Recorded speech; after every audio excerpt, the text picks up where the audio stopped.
Okay.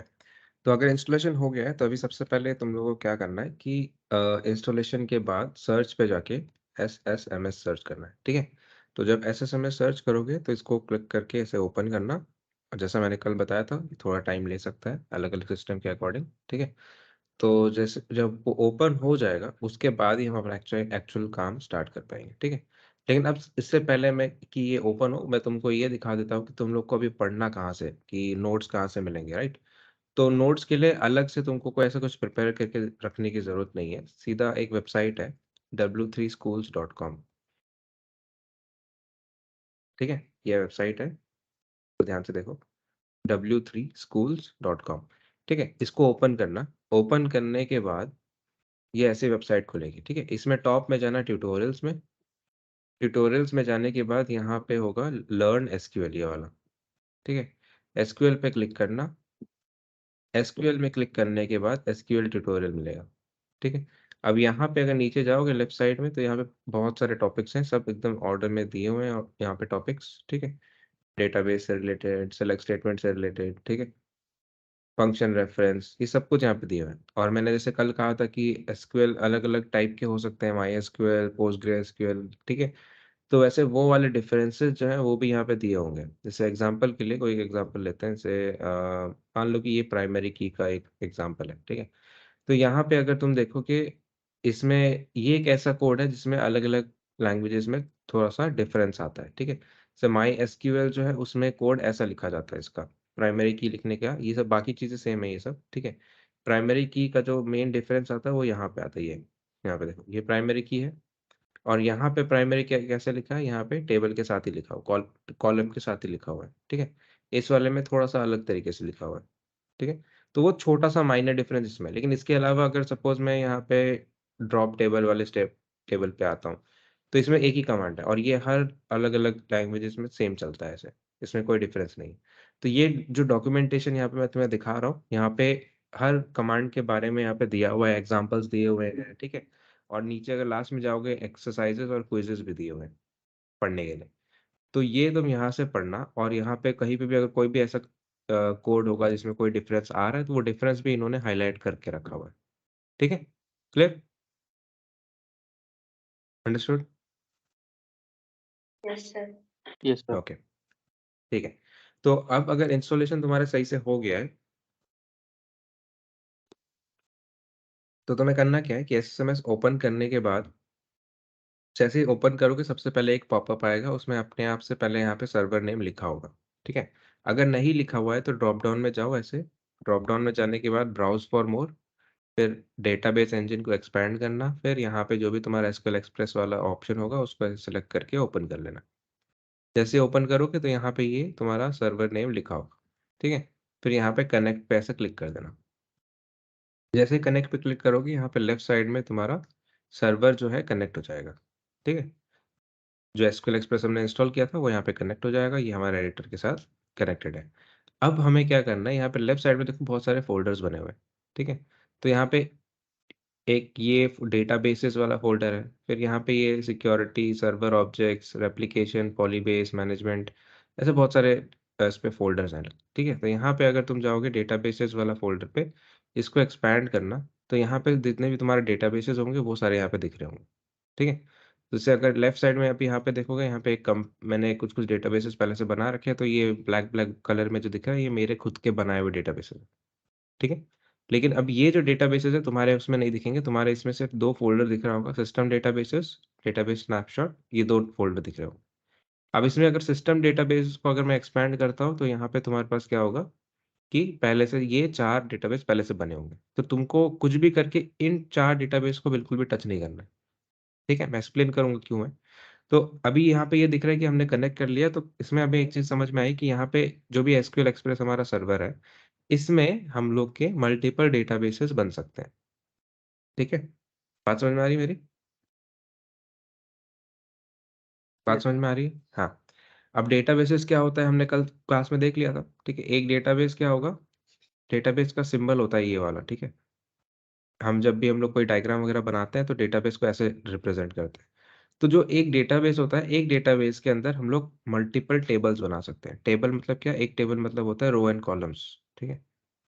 ये row and column के format में जो डेटा रखा होगा वो एक टेबल होगा, ठीक? तो ऐसे मल्टीपल टेबल्स बना के हम एक जगह में रख सकते हैं, वो है तुम्हारा डेटाबेस।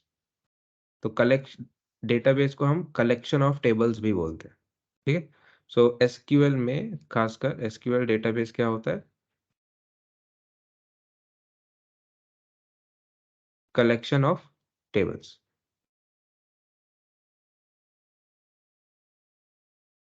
ठीक है? Collection of tables. यस। अब उसमें से भी एक फिर अगर टेबल को बाहर निकाल लोगे तो टेबल क्या होता है? SQL collection of table collection of rose and columns,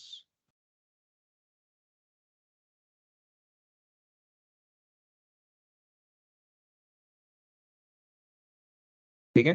clear? हाँ। अंडरस्टूड? ठीक है। यस।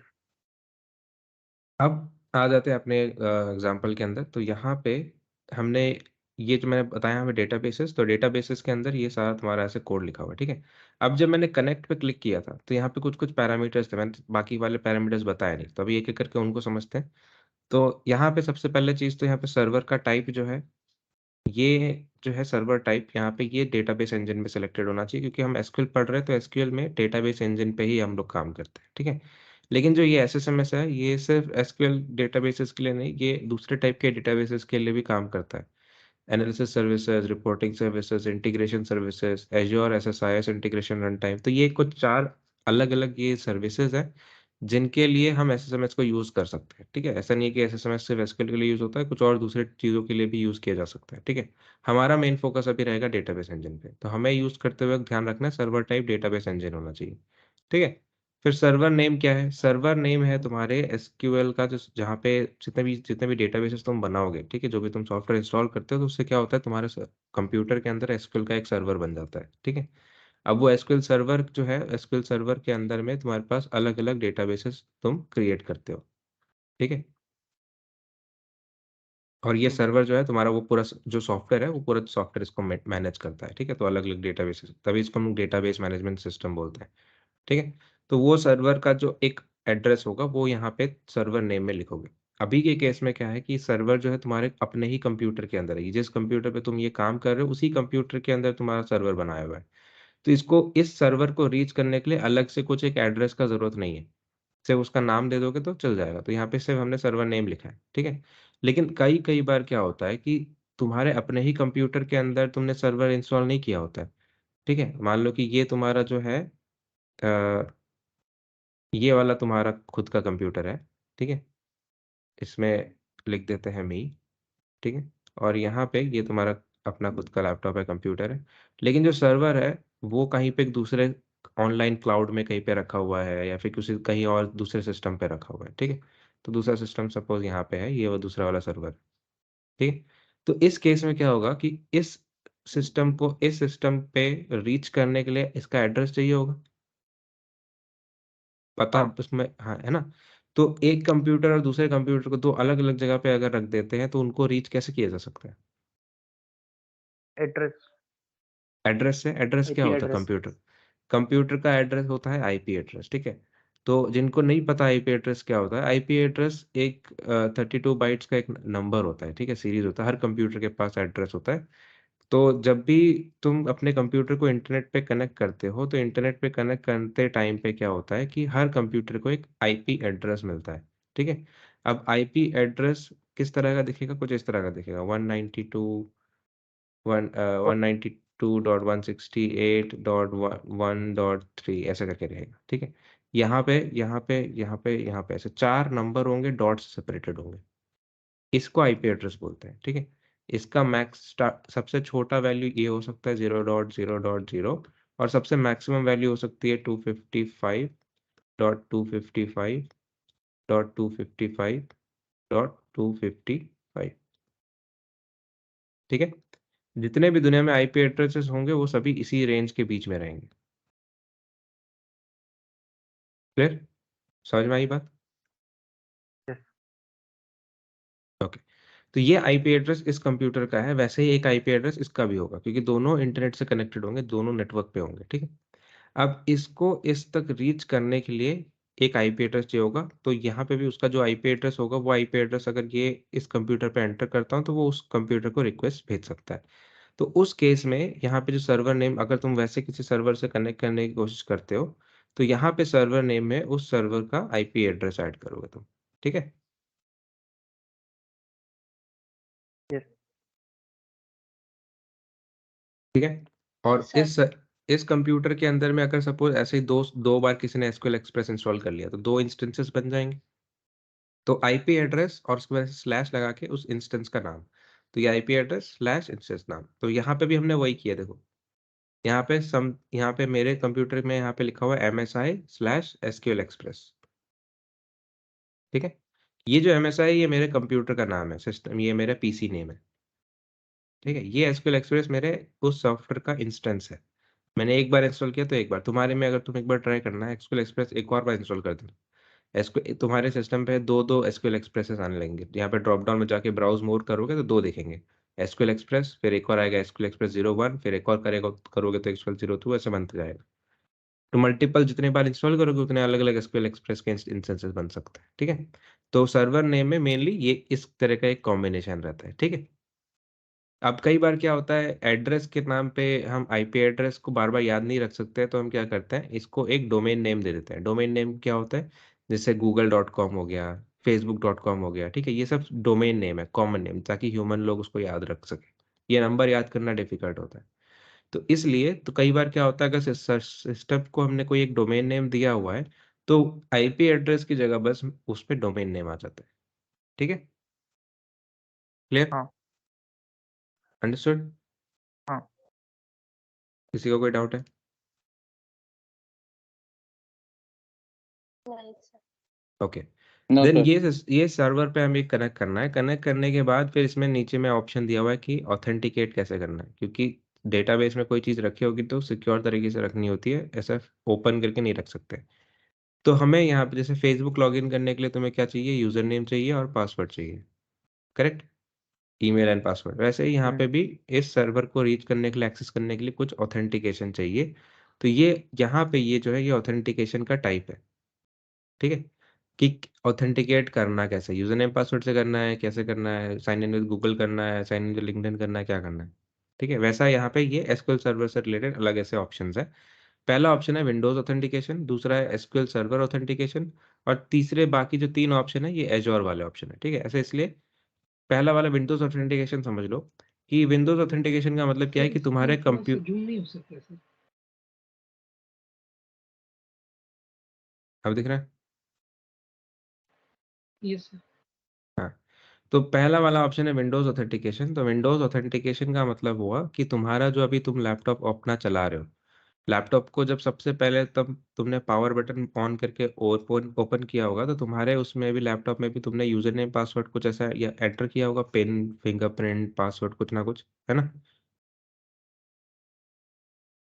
यस। ठीक है, वो किया होगा या फिर किसी-किसी का सिस्टम ओपन होता है तो फिर भी एक यूज़र का प्रोफ़ाइल तो होता ही है, जिसमें तुम अपना यूज़ करते हो कंप्यूटर को, है ना? तो जब तुमने लॉगिन किया होगा तो तुम्हारे सिस्टम का भी एक ऑथेंटिकेशन है, वो सिस्टम ऑथेंटिकेशन को ये यूज़ कर लेता है। बोलता है कि सर्वर एक्सेस करने के लिए अलग से यूज़र नेम पासवर्ड मत डालो, मैं खुद तुम्हारे सिस्टम को अगर तुम्हारा ऑथेंटिकेटेड है उसी ऑथेंटिकेशन से सर्वर को एक्सेस करूँगा। उसका मतलब ये है। ठीक है? क्लियर? हाँ ओके। तो उसके बाद फिर नेक्स्ट वाला जो सिस्टम में ऑप्शन आता है वो है एसक्यूएल सर्वर ऑथेंटिकेशन, ठीक है? ये एसक्यूएल सर्वर ऑथेंटिकेशन क्या होता है? एसक्यूएल सर्वर ऑथेंटिकेशन में कुछ नहीं है, जो सर्वर नेम है, ये जो सर्वर है, इस सर्वर को एक्सेस करने के लिए 2 ऑप्शन देते हैं, लॉगिन आईडी और पासवर्ड, ठीक है? जब तुमने एसक्यूएल एक्सप्रेस इंस्टॉल किया होगा, अगर उसमें कस्टम इंस्टॉलेशन करते, तो उसमें ऑप्शन आता हमें ये सेट करने के लिए कि लॉगिन का यूज़र नेम क्या है, पासवर्ड क्या है। ठीक है? जैसे Facebook login user name password से करते हैं, वैसे इसका भी यूज़र नेम पासवर्ड होगा। यूज़र नेम डालो, पासवर्ड डालो, कनेक्ट करो, कनेक्ट हो जाएगा। ठीक है? क्लियर? अंडरस्टूड? यस। वैसे ही फिर इसके अलावा अगर यहाँ पे जाओगे एज़्योर एक्टिव डायरेक्टरी, तो ये एज़्योर वाली जितनी चीज़ें हैं ना, ये एज़्योर क्लाउड के लिए है। ठीक है? किसके लिए? एज़्योर क्लाउड के लिए। मतलब ये जो सर्वर है, ये तुम्हारे कंप्यूटर पे अभी इंस्टॉल्ड नहीं होगा। ये एज़्योर के क्लाउड में रहेगा। ठीक है? तो एज़्योर क्लाउड में एक्सेस करने के लिए एज़्योर के 3 टाइप के ऑथेंटिकेशन दिए हुए हैं। तो वो 3 ऑथेंटिकेशन तुम अपने हिसाब से यूज़ कर सकते हो। ठीक है, ये बस ऑथेंटिकेशन के टाइप्स हैं यहाँ पे। Okay, clear? Yes sir. Okay, yes sir. Then फिर यहाँ पे ये तो हो गया सर्वर। उसके बाद कई बार क्या होता है कि हम चाहें तो स्पेसिफिकली किसी एक डेटाबेस को भी कनेक्ट कर सकते हैं। जैसे अभी यहाँ पे अगर तुम देखोगे लेफ्ट साइड में हमने, जैसे ही मैंने पूरा सर्वर कनेक्ट किया, जितने भी डेटाबेसेस थे सारे डेटाबेसेस दिख गए यहाँ पे, ठीक है। लेकिन अगर मैं यहाँ पे इस बार ऑप्शन में जाके डेटाबेस में जाके यहाँ पे डेटाबेस सिलेक्ट कर लूँ, ठीक है, सपोज डेटाबेस का नाम ही लिख देते हैं। यहाँ पे ब्राउज करने में फिर से ऑथेंटिकेट करना पड़ता है। बिना ऑथेंटिकेट करना, अगर सपोज मैं यहाँ पे लिख दूँ, मेरे पास एक डेटाबेस है IMDb, डेटाबेस का नाम लिखा मैंने, ठीक है। फिर मैं यहाँ पे ऑप्शंस बंद करके बैक आ जाता हूँ। फिर यहाँ पे जाके मैं अगर कनेक्ट करता हूँ तो एक और यहाँ पे कनेक्शन होगा, ठीक है, 1 सेकेंड, सी कनेक्ट ऑप्शंस IMDb कनेक्ट, इसको हटा देते हैं वो।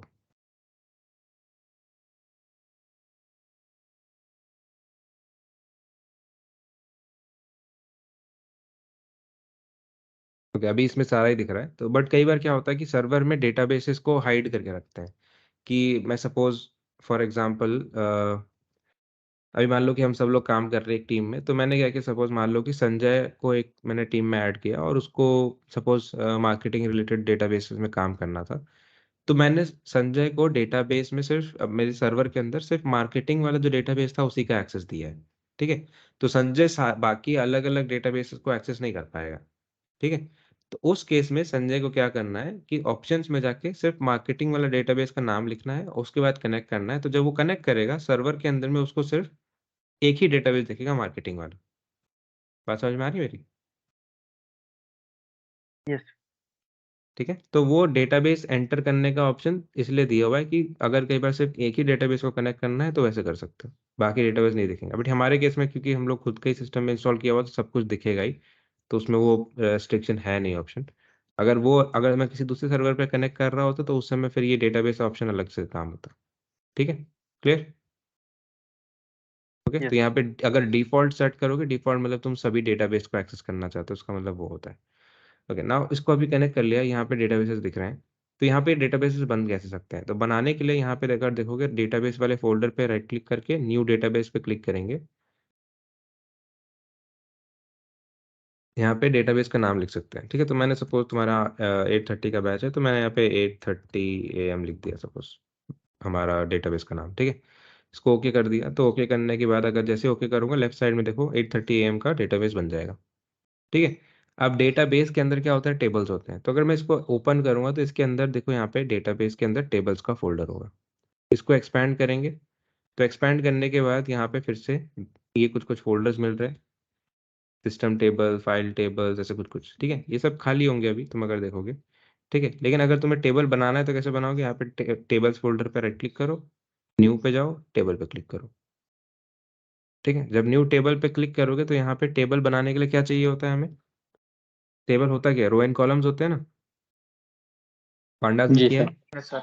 ये रो एंड कॉलम्स होते हैं। तो अब कोई भी टेबल को डिफाइन करने के लिए हमें सबसे पहले रिक्वायरमेंट क्या है? उसका स्ट्रक्चर बताना पड़ेगा कि टेबल का स्ट्रक्चर कैसा है ना। अब टेबल का स्ट्रक्चर में क्या क्या चीज आता है? Column, data type. कॉलम और डेटा टाइप, करेक्ट। कि ये वाला कॉलम क्या है, कितने कॉलम्स हैं, ये आईडी कॉलम है, नेम कॉलम है, कितने कॉलम्स है, जो हर कॉलम का नाम लिखना पड़ेगा, और कौन से कॉलम में क्या डेटा टाइप है वो मेंशन करना पड़ेगा, करेक्ट। उतना बता देंगे तो मेरा टेबल का स्ट्रक्चर डिफाइन हो जाएगा, है ना, करेक्ट। ये बात किसको समझ नहीं आई? अंडरस्टूड। कोई ऐसा इसको समझ नहीं आया? टेबल का स्ट्रक्चर कैसे डिफाइन करते हैं? ओके, तो अभी इस टेबल में मुझे स्ट्रक्चर डिफाइन करना है। तो अभी जैसे मैंने न्यू टेबल पर क्लिक किया तो इसने सीधा मेरे को टेबल का नाम नहीं पूछा, इसने मुझे पूछा कि टेबल का स्ट्रक्चर बताओ, ठीक है। स्ट्रक्चर बताने के लिए यहाँ पे कॉलम नेम है, पहला कॉलम नेम सपोज मैंने लिख दिया आईडी कॉलम है, ठीक है। उसका डेटा टाइप मैंने यहाँ पे जाके सिलेक्ट कर लिया इंटीजर। सर्च करेंगे, बहुत सारे डेटा टाइप्स हैं यहाँ पे, ठीक है। जैसे इंटीजर मैंने टाइप किया तो ये इंट, INT इंट, ठीक है, इंटीजर आ गया। ऐसे सपोज एक name data type, name column बना रहा हूँ, नेम कॉलम के लिए मुझे स्ट्रिंग चाहिए। तो अभी के लिए बस इतना जानो कि SQL के अंदर स्ट्रिंग नाम का कोई डेटा टाइप नहीं होता है, ठीक है। लेकिन उस स्ट्रिंग को हैंडल करने के लिए डेटा टाइप का जो नाम है वो थोड़ा अलग है, उसका नाम है वैरचर। ठीक है। तो varchar लिखना पड़ता है और ब्रैकेट में उसका साइज लिखना पड़ता है। जैसे यहाँ पे 50 लिखा हुआ है, 50 के अलावा तुम यहाँ पे कुछ भी लिख सकते हो, 10 लिख सकते हो, 100 लिख सकते हो, ठीक है, क्लियर। अब varchar के अलावा और Yes. भी अलग अलग डेटा टाइप्स होते हैं जो स्ट्रिंग को हैंडल कर सकते हैं, ठीक है। लेकिन अभी के लिए तुम बस varchar पे ध्यान दो। अब ये साइज में 100 लिखा है, इसका मतलब क्या हुआ कि मेरा जो कॉलम है नेम वाला, उसमें जितने भी नाम होंगे उसमें कोई भी नाम 100 कैरेक्टर से ज्यादा नहीं होना चाहिए। वो मेरी लिमिट है मैक्सिमम, ठीक है, क्लियर। Yes.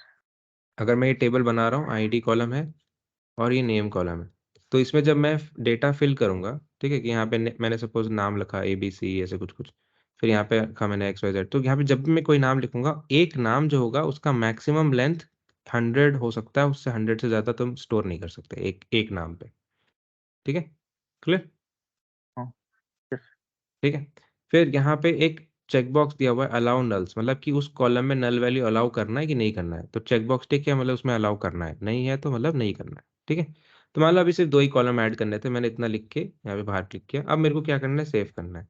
तो यहाँ पे टॉप में सेव का बटन है, देखो लेफ्ट में, दिख रहा है। तो ये यहाँ से कर सकता हूँ। हाँ. उसमें जैसे मैं हवर कर रहा हूँ तो उसमें शॉर्टकट में यहाँ पे देखो दिया हुआ है Ctrl+S, शॉर्टकट दिया हुआ है। तो इसे नॉर्मल सेव करने के लिए Ctrl+S यूज करते हो फाइल वगैरह को, वैसे ही इसको भी Ctrl+S करने पे सेव कर सकते हो। फिर ऊपर में इसको सेव पे क्लिक करोगे तो ये पॉपअप आएगा। तो अब ये पूछेगा कि टेबल का नाम क्या रखना है, तो मैंने इसका नाम रख दिया सपोज यूजर्स, ठीक है। सो यूजर्स नाम रखा और मैंने लिख के ओके कर दिया। जैसे ही ओके करा तो ये टेबल अभी बन चुका है। अब मैं इसको यहाँ से बंद कर सकता हूँ, ठीक है। फिर यहाँ पे लेफ्ट में जाऊंगा, तो लेफ्ट में जाने के बाद यहाँ पे टेबल्स फोल्डर के अंदर देखो कुछ नहीं दिख रहा है, ठीक है। तो इसको राइट क्लिक करके ऐसे रिफ्रेश करेंगे तो अब वो टेबल दिखने लगेगा।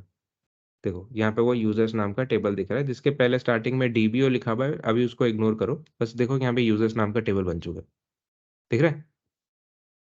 Yes. ओके।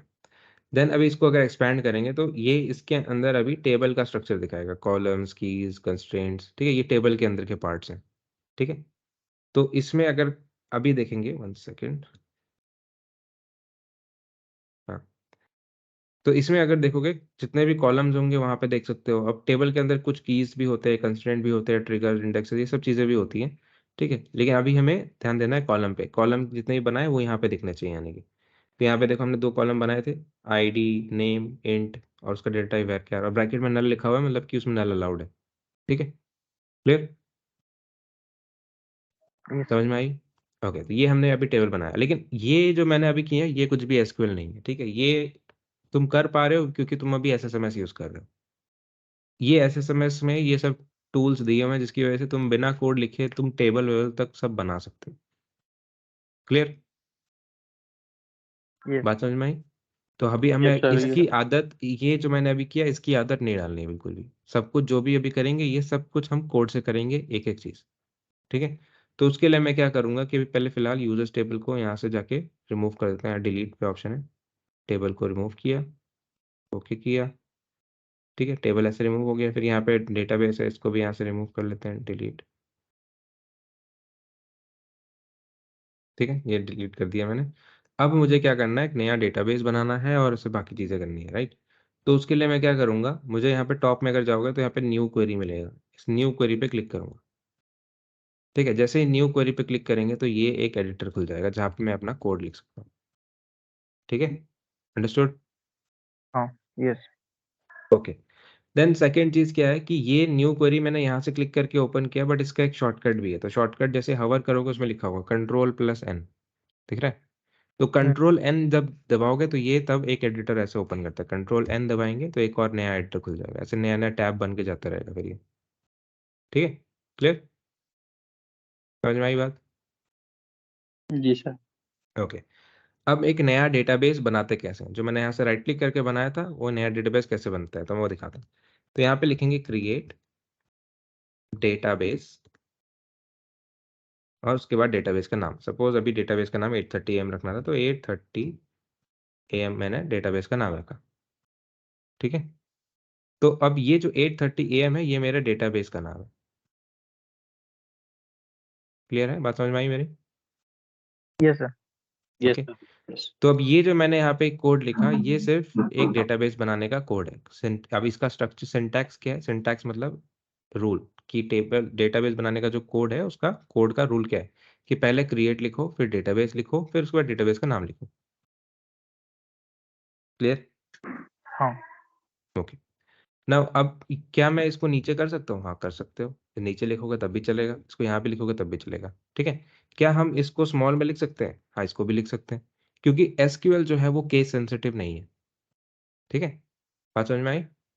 तो इसमें स्मॉल में हाँ। लिखो, कैपिटल में लिखो, कुछ फर्क नहीं पड़ता। डेटा का DATA स्मॉल कर दो, BASE बड़ा कर दो, कोई फर्क नहीं पड़ता। ठीक है? समझ में आई बात? यस। ठीक है? जी बट मैं इसको कैपिटल में क्यों लिख रहा हूँ? क्योंकि अकॉर्डिंग टू माइक्रोसॉफ्ट एक डेवलपमेंट स्टैंडर्ड होता है कि तुम अगर कोड लिखो तो कोई और अगर आके तुम्हारा कोड पढ़े तो उसको रीडेबिलिटी अच्छी मिले, मतलब उसको जल्दी आसानी से समझ में आ जाए। तो अब माइक्रोसॉफ्ट क्या बोलता है कि जब भी तुम एसक्यूएल का कोड लिखोगे तो जितने भी तुम्हारे कीवर्ड्स होंगे, कीवर्ड्स क्या होते हैं? Preserved words. जैसे क्रिएट, डेटाबेस, ये प्रिजर्व्ड, पहले से इसका कुछ मीनिंग है। जैसे पाइथन में भी पहले से कुछ प्रीडिफाइंड वर्ड्स होते हैं, फॉर, इफ, है ना? हाँ। कंटिन्यू, ब्रेक, वो सब क्या है? कीवर्ड्स हैं। तो एसक्यूएल में कुछ कीवर्ड्स हैं। तो एसक्यूएल में अगर कोई भी कोड लिखते हो तो अगर if you are using any keyword, कोई भी अगर कीवर्ड यूज करते हो तो उसको कैपिटल में लिखो, तब उससे तुम्हारा कोड का रीडेबिलिटी इंप्रूव होगा। ठीक है? यस। ठीक है, तो इसीलिए आज डे वन से तुम आदत डालो, जब भी कोई कीवर्ड लिखोगे उसको हमेशा क्या करना? कैपिटल लेटर में लिखना। ठीक है? क्लियर? यस। ओके। अब इतना लिख लिया मैंने। लिखने के बाद मुझे एग्जीक्यूट करना है, तो टॉप में यहाँ पे एग्जीक्यूट का बटन है, इसको इसमें कुछ भी सिलेक्ट मत करना। ठीक है? क्योंकि ये एग्जीक्यूट दो काम करता है कि अगर तुमने कोई कोड सिलेक्ट करके रखा है तो जितना पार्ट सिलेक्टेड होगा सिर्फ उसको एग्जीक्यूट करेगा। कुछ सिलेक्ट नहीं करोगे तो पूरा ये जो नोटबुक है इसमें जितना कोड लिखा होगा सब एग्जीक्यूट कर देगा। ठीक है? समझ में आया? तो अभी हमें सब कुछ एग्जीक्यूट करना है, तो यहाँ पे जाके एग्जीक्यूट पे क्लिक करेंगे। जैसे एग्जीक्यूट करेंगे तो यहाँ पे इसने मेरे को पहले एक एरर बताया, 830 पे एरर। ठीक है? 830 पे एरर इसने बताया क्योंकि जो हमारा डेटाबेस का नाम है वो डायरेक्टली ऐसे नंबर से स्टार्ट नहीं कर सकते तुम। ठीक है? तो अगर तुम्हारे अपने डेटाबेस के नाम के अंदर नंबर नहीं करना है तो क्या हम डेटाबेस का नाम लिख ही नहीं पाएंगे? नहीं लिख पाएंगे। उसका तरीका है, पहले मैं तुमको दिखाता हूँ बिना नंबर वाले नाम के डेटाबेस अगर लिखते हैं तो कैसे कैसे बनता है। ठीक है? तो मैंने सपोज अभी डेटाबेस का नाम रख दिया मॉर्निंग बैच। ठीक है? तो डेटाबेस नाम रखा मैंने मॉर्निंग। अब इसको मैं लिख के इतना अगर एग्जीक्यूट पे क्लिक करता हूँ, देखो ये एग्जीक्यूट हो जाएगा, कमांड कंप्लीटेड सक्सेसफुली। ठीक है? लेकिन अगर मुझे 830 वाले को इंक्लूड करना है अपने नाम में, क्योंकि यहाँ से राइट क्लिक करके तो 830 वाला बन गया था, तो कैसे करेंगे? तो उसके लिए हमें क्या करना पड़ेगा, जब भी ऐसा सिनेरियो आता है कि तुम्हारे डेटाबेस के नाम की अगर अंदर में सपोज कुछ ऐसा मतलब स्पेशल कैरेक्टर आ रहा है या कुछ हो रहा है, तो उस केस में तुम्हें क्या करना है? अपने नेम को ऐसे स्क्वायर ब्रैकेट के अंदर लिखना है। तो अब मैं अगर इसको यहाँ पे लिखता हूँ 8:30 AM, तो अब ये तुम्हारा कोड चल जाएगा। ठीक है? बात समझ हाँ। में आ रही है? तो इसको यस। अगर मैं अभी यहाँ पे 1 सेकेंड, न्यू क्वेरी नहीं करना। हाँ, अब मैं इसको अगर यहाँ पे एग्जीक्यूट करता हूँ तो अभी एक कमांड कंप्लीटेड सक्सेसफुली, लेकिन अगर मैं ये यहाँ पे स्क्वायर ब्रैकेट नहीं लिखता तो एरर आता। समझ में आया बात? तो जब भी तुम्हारे नाम में कुछ यस ऐसे स्पेशल चीजें हो रही हैं तब स्क्वायर ब्रैकेट में लिखो, अदरवाइज नॉर्मल सिंपल नाम लिखोगे चल जाएगा। क्लियर? ओके। ओके अब मान लो कि मैं दोबारा से इसको लिख के फिर से अगर एग्जीक्यूट करने की कोशिश करता हूँ तो इसमें मुझे एक एरर आएगा। क्या आएगा? 8:30 AM database already exist, choose a different database name. ठीक है? इसका मतलब ये हुआ कि एक सर्वर के अंदर दो सेम नाम के डेटाबेस नहीं हो सकते। क्लियर? हाँ। जी सर ठीक है। तो अभी डेटाबेस बन चुका है। ठीक है? अब मुझे क्या करना है? डेटाबेस को ड्रॉप करना है। अब यहाँ पे ड्रॉप करने से पहले देखो यहाँ पे डेटाबेस दिख नहीं रहा है। हमने दो डेटाबेस बनाए हैं, अभी नहीं दिख रहा है यहाँ पे। क्यों? क्योंकि यहाँ पे हमने एक बार रिफ्रेश करना है। तो ये तुम्हारे कोड में जो भी करते हो फटाफट फटाफट जल्दी जल्दी हो जाता है, लेकिन यहाँ पे लेफ्ट साइड में जो ये आईडी है ये तुरंत रिफ्रेश नहीं होता है। इसको एक बार फोल्डर को जाके रिफ्रेश करना पड़ता है ऐसे। ठीक है? तो यहाँ पे अगर तुम देखोगे ये मॉर्निंग डेटाबेस बन चुका है और ये 8:30 वाला डेटाबेस भी बन चुका है। देखो, दिख रहा है? हाँ। जी सर ओके। ठीक है, तो अभी क्या करना है मुझे? मान लो ये 8:30 AM वाले डेटाबेस के अंदर जाके मुझे कुछ टेबल बनाना है या इस डेटाबेस को ही ड्रॉप करना है, तो क्या करेंगे?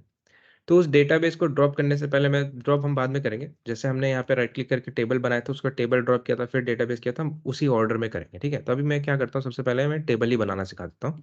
तो टेबल बनाने के लिए क्या करेंगे कि क्रिएट टेबल, ठीक है, ये ऐसे ही लिखना है। और उसके बाद फिर टेबल का स्ट्रक्चर बताना, उसका टेबल का नाम बताना पड़ेगा कि टेबल का नाम क्या है, कौन सा टेबल बना रहे हो, ठीक है। तो टेबल का नाम सपोज मैंने बनाया यूजर्स, ठीक है। अब यूजर्स टेबल के अंदर में उसका स्ट्रक्चर कैसा होगा वो लिखना पड़ेगा। तो यहाँ पे ब्रैकेट के अंदर मुझे स्ट्रक्चर लिखना है। स्ट्रक्चर क्या है, कॉलम नेम और डेटा टाइप। तो मेरे को पहला कॉलम है आईडी, उसका डेटा टाइप है इंटीजर। इंटीजर भी एक कीवर्ड है, तो मैंने कैपिटल में लिखा है, इसलिए तुम स्मॉल में भी लिख सकते हो।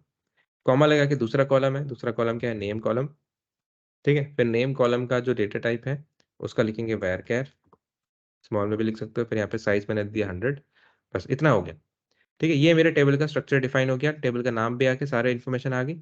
ये मेरा क्रिएट टेबल का कमांड है। अब ये सब कुछ एक लाइन में लिखने की जरूरत नहीं है, क्योंकि एक लाइन में लिख रहा हूँ तो अभी तुमको समझ नहीं आ रहा, रीडेबिलिटी कम है।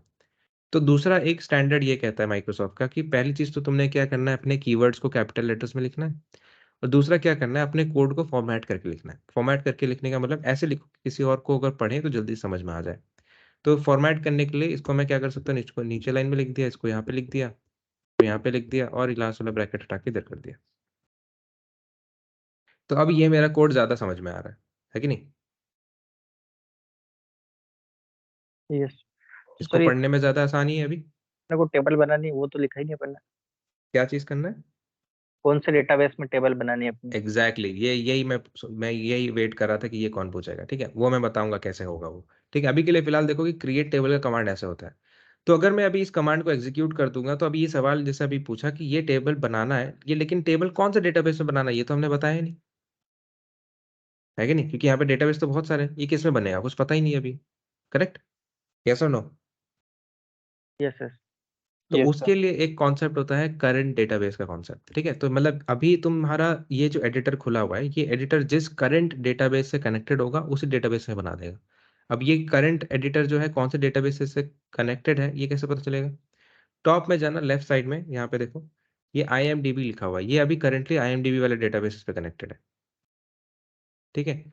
तो यहाँ पे अगर ड्रॉप डाउन में जाएंगे, यहाँ पे जाके मैं चेंज कर सकता हूँ, मैं IMDb की जगह मैं इसको अभी 830M कर दूंगा, तो अभी मेरा जो एडिटर है ये उस 830 वाले डेटाबेस से कनेक्टेड है, ठीक है। तो ये चीज मैंने अभी यहाँ से क्या किया, माउस से किया जाके। तो ये भी तुम्हें कोड से करना है। कैसे करना है? कोड से करने के लिए तुम क्या करोगे, यहाँ पे जाके यूज, और उसके बाद डेटाबेस का नाम, डेटाबेस का नाम क्या है हमारा, 830AM, इतना लिखोगे। सिर्फ इतना वाला पार्ट एग्जीक्यूट करना पहले, ठीक है। ये 830AM वाला सिलेक्ट करके इसको यहाँ पे एग्जीक्यूट पे क्लिक करना। तो ये एग्जीक्यूट यहाँ से भी कर सकते हो, या फिर शॉर्टकट में क्या कर सकते हो, सिलेक्ट करके ऐसे कंट्रोल+E दबाना, कंट्रोल E, कंट्रोल E दबाओगे तो एग्जीक्यूट हो जाएगा, ठीक है। तो अब जैसे मैंने एग्जीक्यूट किया, ऊपर डेटाबेस नेम 830M हो गया। अब अगर सब कुछ और नाम लिखता, सपोज मॉर्निंग लिख देता हूँ, ठीक है। अब मैं इसको जब रन करूंगा, जैसे ही मैं रन करूंगा, ऊपर में टॉप में देखना कैसे चेंज होगा। जैसे रन किया, अब ऊपर में मॉर्निंग आ गया, देखो ये दिख रहा है। हाँ। तो ये यूज स्टेटमेंट क्या करता है, करंट डेटाबेस को सेट कर देता है जाके, कि अभी इस एडिटर का करंट डेटाबेस क्या है, ये है। उसके बाद अगर ये रन करोगे, तो अब ये जो भी करंट डेटाबेस है उसमें एग्जीक्यूट होगा फिर, ठीक है। क्लियर? बात यस। समझ में आई? जी कोई डाउट सर। यहाँ तक? ओके। नो। चलो अभी हम क्या करते हैं, मॉर्निंग वाले के अंदर जाके यहाँ पे मैं क्रिएट टेबल यूजर्स को एग्जीक्यूट करता हूँ। तो मैं सिर्फ इतना ही पार्ट एग्जीक्यूट करना चाहता हूँ, तो सिर्फ इतना सिलेक्ट करूंगा, सिलेक्ट करके यहाँ से एग्जीक्यूट दबाऊंगा, तो सिर्फ इसको एग्जीक्यूट करेगा। तो ये क्रिएट टेबल यूजर्स हो गए। दोबारा से अगर मैं फिर से एग्जीक्यूट करता हूँ, तो इस बार ये मुझे एरर देगा, बोलेगा there is already an object named users in the database. इसका मतलब क्या हुआ कि एक डेटाबेस के अंदर सेम नाम के दो टेबल नहीं बन सकते, ठीक है। क्लियर?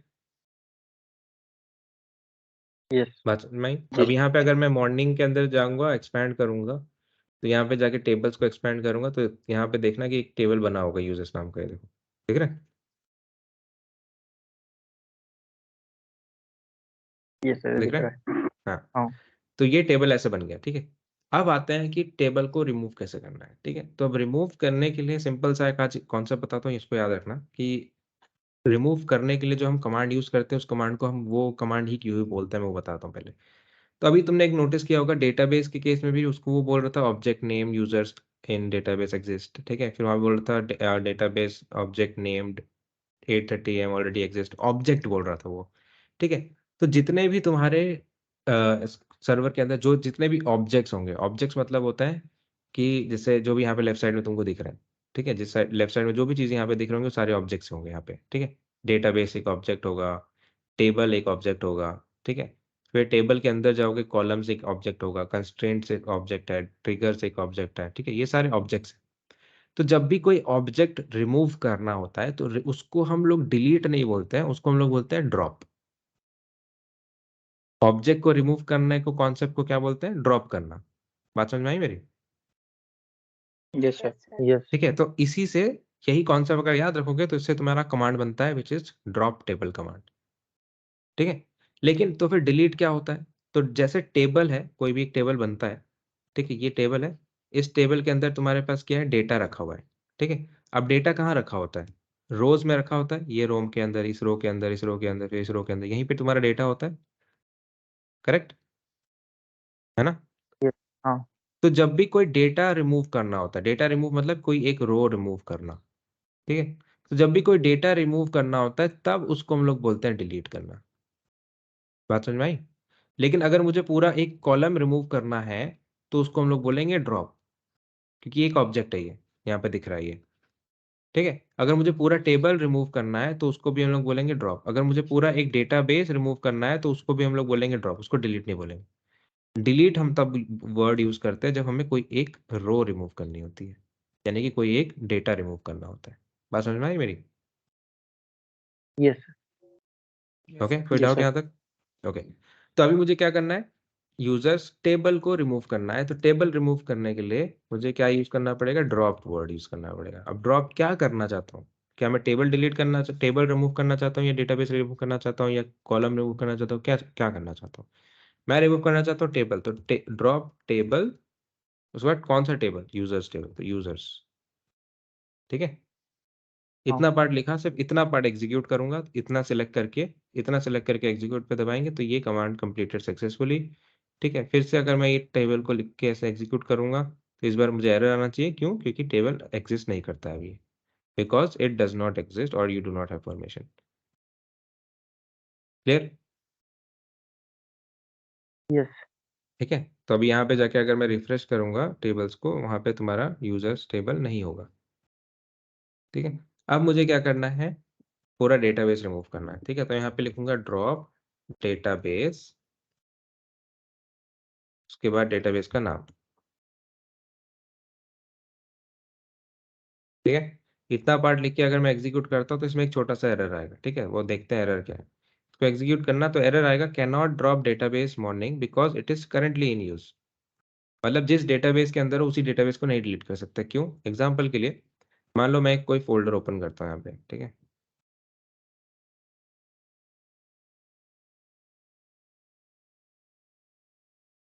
और मैं सपोज यहाँ पे मान लो ये मैं ब्लॉकचेन वाले फोल्डर के अंदर चला गया, ठीक है। इसके अंदर हूं मैं अभी। अब मैं अगर तुम्हें बोल रहा हूँ कि इस ब्लॉकचेन वाले फोल्डर को डिलीट करो, क्या तुम डिलीट कर सकते हो इस फोल्डर के अंदर जाके? नहीं, करंटली रनिंग में। इसके बाहर आना पड़ेगा, बाहर आके तभी तो इसको यहाँ से राइट क्लिक करके डिलीट करोगे ना, है ना। अंदर जाके फिर डिलीट उस फोल्डर को नहीं रिमूव कर सकते, करेक्ट। यस, ये बात सबको समझ में आ रही है? कोई ऐसा इसको समझ नहीं आया? नहीं सर, मूव भी नहीं कर सकते ना सर, मूव भी नहीं कर सकते। मूव भी नहीं कर सकते मतलब? मतलब हम उसकी लोकेशन भी चेंज नहीं कर सकते। हाँ, कुछ भी नहीं कर सकते। समझ में आई बात? मतलब कि हम इस फोल्डर के अंदर है तो इस फोल्डर के अंदर से ही हम बाहर से उसको कैसे डिलीट करेंगे? हमें बाहर आना पड़ेगा पहले, फिर उसके बाद हम उसको रिमूव या डिलीट कर पाएंगे ना। सेम चीज वही यहाँ पे है कि ये डेटाबेस है, तुम इस डेटाबेस के अंदर हो यहाँ पे। अब यहाँ से बोल रहे हो कि इसको रिमूव कर दो, तो इसको रिमूव कर दो तो तुम कहाँ जाओगे फिर? कैसे करोगे इसको? तुम्हें बाहर आना पड़ेगा। तो बाहर कैसे आएंगे? बाहर आने के लिए किसी दूसरे डेटाबेस को सिलेक्ट कर लो, ठीक है। तो ड्रॉप डेटाबेस अगर मॉर्निंग करना है तो मॉर्निंग के अलावा कोई दूसरा डेटाबेस सेलेक्ट करना पड़ेगा, यूज डेटाबेस का नाम उसके बाद, ठीक है। तो जो भी डेटाबेस तुम्हारे में बने होंगे, मान लो कि मेरे पास अभी दूसरा डेटाबेस बना हुआ है 8:30 वाला, ठीक है। तो 8:30 AM ठीक है, इसमें यहाँ पे मुझे वो यूज करना पड़ेगा स्क्वायर ब्रैकेट। ठीक है, तो अब इसको मैं अगर रन करूंगा तो ये अब मैं इस डेटाबेस के अंदर आ चुका हूँ। अब यहाँ से मैं इसको रिमूव कर सकता हूँ। ठीक है, तो अब मैं अगर ड्रॉप मॉर्निंग करूंगा, ड्रॉप डेटाबेस मॉर्निंग, तो ये कमांड कंप्लीटेड सक्सेसफुली आएगा। फिर से अगर एग्जीक्यूट करेंगे तो इसमें एरर आना चाहिए कि और ये मॉर्निंग डेटाबेस है नहीं, अभी एग्जिस्ट नहीं करता। ठीक है, फिर सर अगर एक ही डेटाबेस होगा तो? एग्जैक्टली मैं यही वेट कर रहा था कि अगर मान लो कि तुम्हारे पास कोई डेटाबेस ही नहीं है तो क्या होता है उस समय, तो उस समय किसको सिलेक्ट करोगे, और उस समय बाय डिफॉल्ट किसको सिलेक्ट करना होता है। ठीक है, तो उसके लिए यहाँ पे सिस्टम डेटाबेस दिख रहा है, तो यहाँ पे एक डेटाबेस होता है मास्टर। ये मास्टर डेटाबेस जो है ये तुम्हारा बाय डिफॉल्ट डेटाबेस होता है, इसको हम लोग बोलते हैं डिफॉल्ट डेटाबेस। ठीक है, इसका मतलब क्या है कि अगर तुम्हारे पास यहाँ पे कोई भी डेटाबेस सिलेक्टेड नहीं है तो जब भी तुम यहाँ पे न्यू क्वेरी करके ओपन भी करते हो ना, तो बाय डिफॉल्ट जो डेटाबेस सिलेक्ट होता है वो डेटाबेस का नाम होता है मास्टर डेटाबेस। ठीक है, अब ये मास्टर डेटाबेस में क्या क्या होता है, मास्टर डेटाबेस में बहुत सारे टेबल्स भी होते हैं पहले से। इसको अगर एक्सपैंड करोगे तो यहाँ पे सिस्टम टेबल्स के अंदर जाएंगे तो यहाँ पे देखो ये पहले से कुछ कुछ टेबल्स बने हुए हैं। ठीक है, तो ये टेबल्स वो हैं, इसमें सारे मतलब मीनिंगफुल इन्फॉर्मेशन है। जैसे तुम्हारा लैप तुम अपने सर्वर पे कनेक्ट करते हो तो सर्वर में कनेक्ट करने का यूजर नेम पासवर्ड कहाँ रखा होगा, वो भी कहीं स्टोर किया होगा, है ना।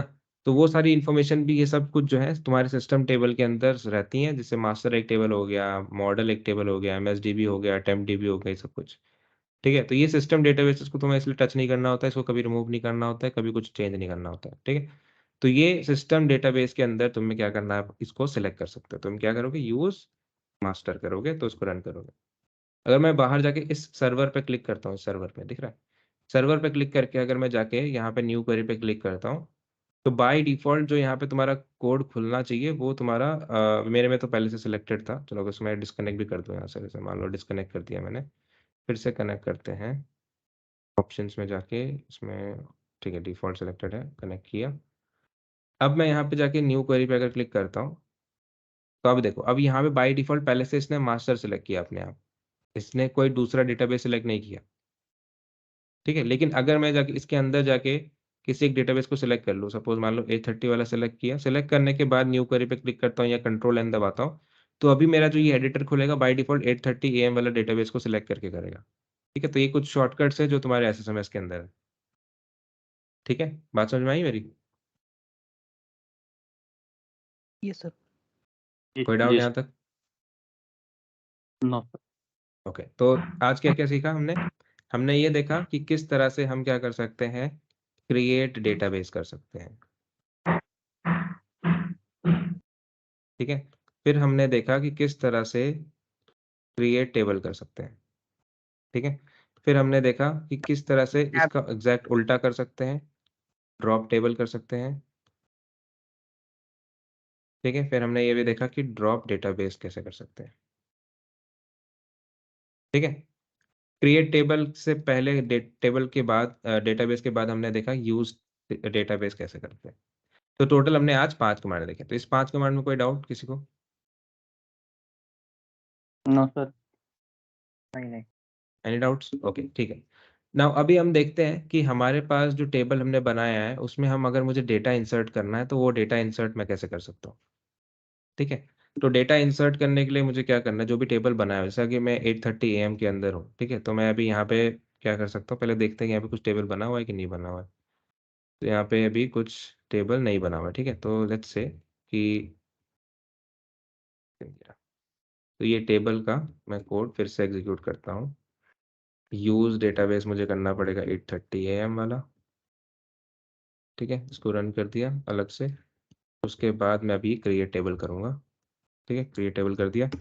अब मुझे उस टेबल के अंदर क्या करना है, डेटा इंसर्ट करना है। ठीक है, अब जैसे पाइथन में तुम कोड कमेंट करते हो तो तुम्हारे एसक्यूएल में भी कोड हम कमेंट कर सकते हैं। जैसे पाइथन में तुम क्या करते हो, हैश लिख के कमेंट करते हो ना, इसमें हैश नहीं होता, इसमें से डबल हाइफन होता है। ठीक है, इसमें डबल हाइफन डालोगे कमेंट हो जाएगा। तो शॉर्टकट के लिए क्या है, जैसे तुम्हारे पाइथन में शॉर्टकट क्या होता है, जो भी कार्ड कमेंट करना होता है कंट्रोल दबा के स्लैश दबा दो तो कमेंट हो जाता है ना। इसमें कंट्रोल प्लस स्लैश नहीं होता है, इसमें शॉर्टकट होता है जो भी कमेंट करना है सिलेक्ट करो, सिलेक्ट करने के बाद कंट्रोल दबा के सी दबाओ, फिर छोड़ के फिर यू सॉरी सी नहीं, कंट्रोल दबा के दबाओ, फिर के के बाद सी दबाओ।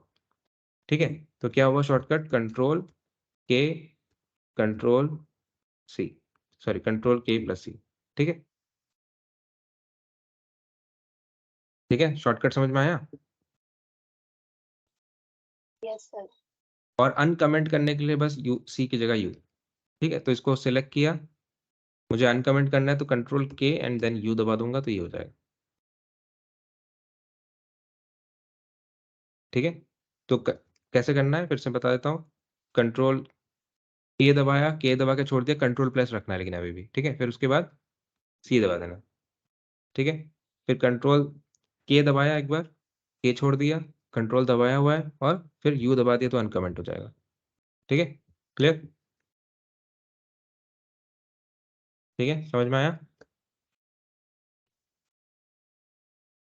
Yes sir. जी सर। नाउ अब हमें क्या करना है कि ये टेबल को क्रिएट कर चुके हैं हम। ठीक है, क्रिएट टेबल हो चुका है। अब मुझे क्या करना है, इसमें डेटा इंसर्ट करना है। तो मैं इस वाले कमांड को पहले तो कमेंट कर लेता हूँ ताकि हमारे कोड में मिक्स ना हो। अब मुझे इसमें डेटा इंसर्ट करना है, तो इंसर्ट कमांड करने के लिए इंसर्ट के लिए इंसर्ट कमांड लगाएंगे। इंसर्ट किस पे इंसर्ट करना चाहते हैं? Insert into users. ठीक है, बहुत सिंपल है। देखो एसक्यूएल तुम्हें एकदम मतलब इंग्लिश लैंग्वेज बोलने जैसा है। क्रिएट क्या करना है, क्रिएट टेबल यूजर्स, ये उसका स्ट्रक्चर है। डेटाबेस क्रिएट करना है तो क्रिएट डेटाबेस, डेटाबेस का नाम। डेटा अब टेबल के अंदर इंसर्ट करना है तो इंसर्ट इनटू टेबल नेम। है ना सिंपल? यस। जी ओके, सर। तो अभी इंसर्ट करना है तो इंसर्ट करने के लिए मुझे क्या बताना पड़ेगा, क्या इंसर्ट करना चाहते हैं। ठीक है, तो मैं यहाँ पे लिखूंगा वैल्यूज।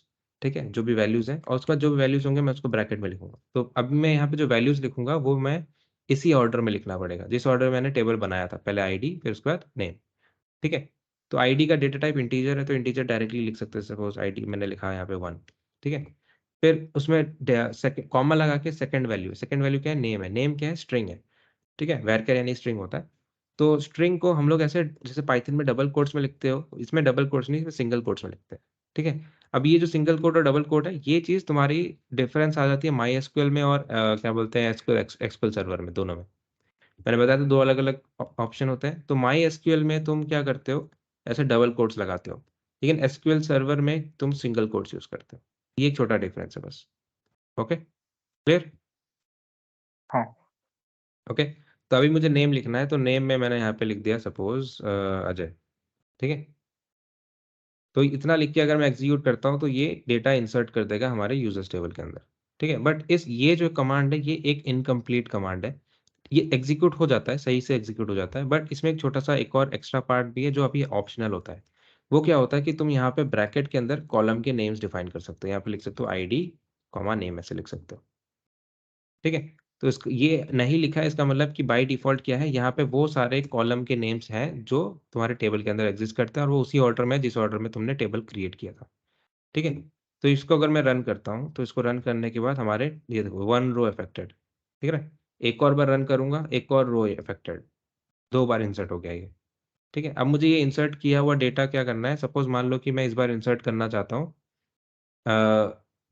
पहले मैं अजय लिखना चाहता हूँ, फिर उसके बाद मैं 1 लिखना चाहता हूँ, ऐसे।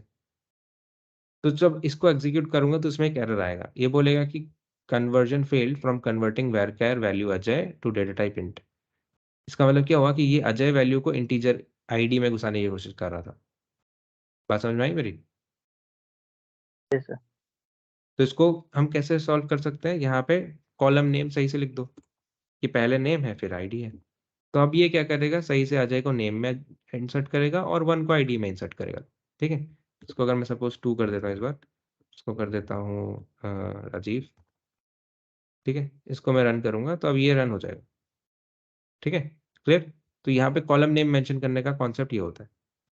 ठीक है, चलो अभी जो डेटा इंसर्ट हुआ है उसको व्यू करते हैं। तो व्यू करने के लिए हमारे पास जो कमांड होता है वो है सिलेक्ट कमांड। तो सिलेक्ट, ठीक है, सिलेक्ट किया और उसके बाद जो भी कॉलम नेम तुम देखना चाहते हो, सपोज मैं आईडी कॉलम देखना चाहता हूँ और नेम कॉलम देखना चाहता हूँ।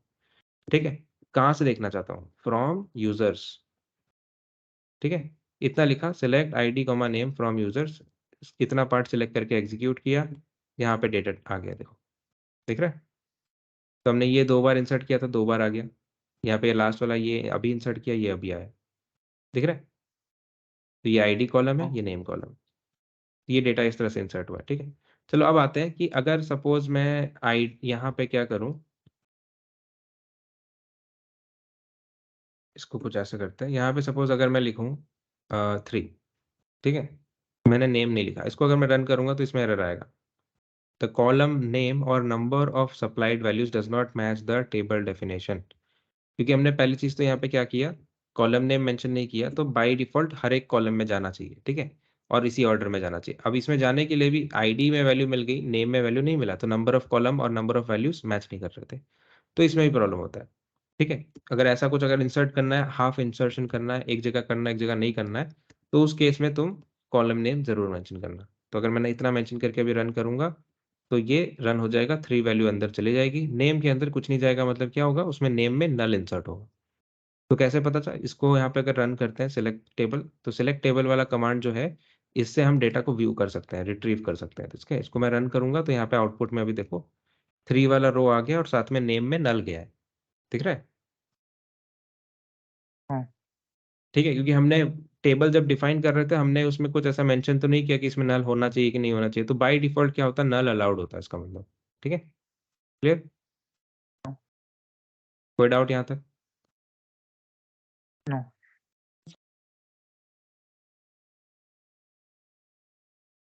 ओके, ठीक है, तो ये हो गया। अब मैं सपोज मुझे कुछ नेम इंसर्ट करना है, तो मैं यहाँ पे नेम लिख के न्यू नेम, अगर मैं इसको इंसर्ट करूंगा तो एक नया रो इंसर्ट होगा। इस बार क्या होगा, आईडी नल हो जाएगा। ठीक है, फिर डेटा देखते हैं यहाँ पे, इस बार आईडी नल चला जाएगा और न्यू नेम आ जाएगा यहाँ पे, ठीक है? Yes sir. ठीक है, समझ में आया ये बात? ओके, तो ये तो अभी ऐसे इंसर्ट हो रहा है। अगर मुझे एक, ये तो एक रो इंसर्ट करता है, अगर मुझे एक बार में एक से ज्यादा रोज इंसर्ट करने हैं तो क्या करेंगे? ठीक है, तो उस केस में सपोज मैं आईडी भी इंसर्ट करता हूँ, इस बार आईडी लिखा और मैं एक से ज़्यादा रोज इंसर्ट करना चाहता हूँ, तो मैं क्या करूँगा, यहाँ पे पहले अपने रोज डिफाइन कर लूँगा, 4 लिखा, फिर यहाँ पे मैंने लिखा सपोज काजल, ठीक है, फिर मैंने इसको कॉपी किया और यहाँ पे कॉमा डाल के एक और रो लिख दिया। तो ये जो ब्रैकेट के अंदर लिखा हुआ है ये एक रो है, ये वाला एक सेकंड रो है, ठीक है। तो यहाँ पे इसको कर लेते हैं 5 और इसको कर लेते हैं जय, ठीक है। इसको कर ले, एक और रो इंसर्ट करना है तो एक को कॉमा डाला और यहाँ पे जाके इसको सपोज मैंने कर दिया 6 और इसको कर दिया मैंने अभिषेक, ठीक है। तो यहाँ पे नीचे लाइन में ले आते हैं, फॉर्मेट करके लिख देते हैं ताकि समझ में आए कि अच्छा अच्छा अलग अलग रोज हैं ये, ठीक है। तो इसमें भी सेम कॉन्सेप्ट, कॉलम नेम लिखोगे तो उसी ऑर्डर में वैल्यूज लिखने पड़ेंगे, कॉलम नेम नहीं लिखोगे तो जिस ऑर्डर में टेबल में डिफाइन किया उसी ऑर्डर में वैल्यूज जाने पड़ेंगे, ठीक है, क्लियर? तो column names should match the values, समझ में आया?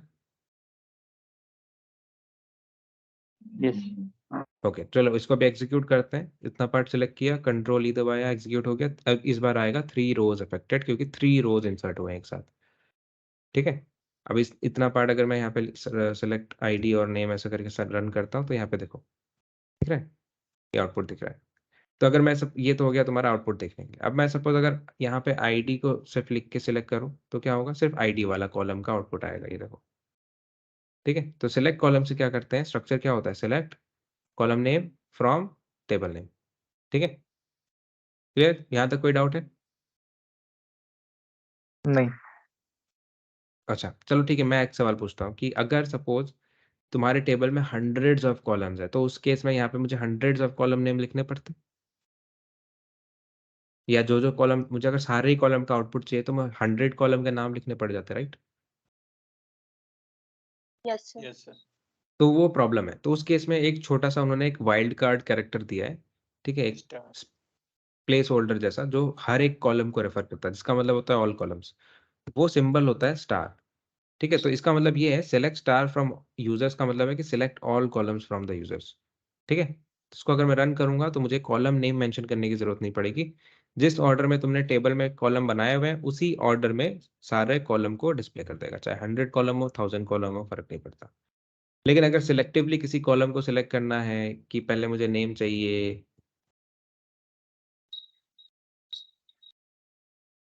ठीक है, फिर मुझे आईडी चाहिए, तो ऐसे तुम्हें कॉलम नेम मेंशन करना पड़ेगा, ठीक है ये। सर हाँ बताओ। अगर जैसे मान लीजिए 100 कॉलम्स हैं और उसमें से 99 या 98 में इंसर्ट करना है तो फिर तो सारे लिख।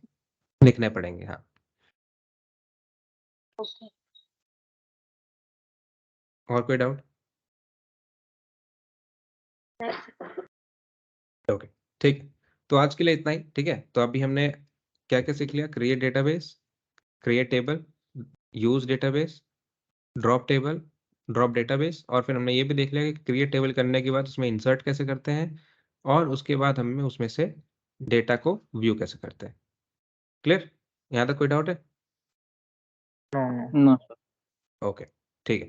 तो आज यहाँ तक जितना किया ये सारा प्रैक्टिस कर लेना, ठीक है। और इसके बारे में यहाँ पे जो W3 स्कूल्स में दिया हुआ है वो भी देख लेना, ठीक है। तो अगर तुम यहाँ पे जाओगे लेफ्ट साइड में, देखो हमने आज क्या क्या कर लिया। ड्रॉप टेबल कर लिया, क्रिएट टेबल कर लिया, ड्रॉप डेटाबेस कर लिया, क्रिएट डेटाबेस कर लिया, ठीक है। फिर अगर तुम ऊपर जाओगे तो यहाँ पे जाके हमने सिलेक्ट स्टेटमेंट भी कर लिया, ये देखो SQL सिलेक्ट, ये वाला भी कर लिया। हाँ, यहाँ पे सब नोट्स में दिया हुआ है, देखो सिलेक्ट कमांड दिया हुआ है, ये पूरा ऐसे। ये w3schools.com मैंने बताया ना, एक वेबसाइट है। इसमें शेयर क्या करना है? सिंपल ओपन करो w3schools.com, ओपन किया तो ये वेबसाइट खुल जाएगी।